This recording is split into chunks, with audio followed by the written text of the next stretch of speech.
Respiration involves the following steps. तो ये जो 5 स्टेप है वो रेस्पिरेशन में इन्वॉल्व होते हैं। तो फर्स्ट स्टेप है ब्रीदिंग और पल्मोनरी वेंटिलेशन। तो by which atmospheric air is drawn in, oxygen drawn in होता है और carbon dioxide rich alveolar air is released out. Second, diffusion of gases, that is oxygen and carbon dioxide across alveolar membrane. सबसे पहले alveoli के membrane के across diffusion होता है। फिर उसका थर्ड स्टेप है ट्रांसपोर्ट ऑफ गैसेस। जो ऑक्सीजन एंड कार्बन डाइऑक्साइड है वो ब्लड के थ्रू ट्रांसपोर्ट होता है।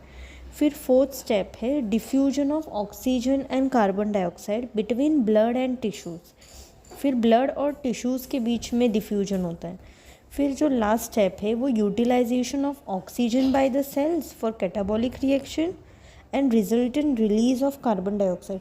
ऑक्सीजन सेल यूज़ कर लेता है और जो कार्बन डाइऑक्साइड है वो रिलीज़ करता है। जो कार्बन डाइऑक्साइड रिलीज आउट होता है वो सेलुलर रेस्पिरेशन में यूज़ होता है। तो ये जो 5 स्टेप है, सबसे पहला ब्रीदिंग, फिर second step diffusion of gases across alveolar membrane, फिर third step transport of gases by blood, fourth step diffusion of oxygen and carbon dioxide across between blood and tissues, blood और tissues के बीच में diffusion, और last step है oxygen का use होना और कार्बन डाइऑक्साइड का रिलीज़ होना सेलुलर रेस्पिरेशन के लिए।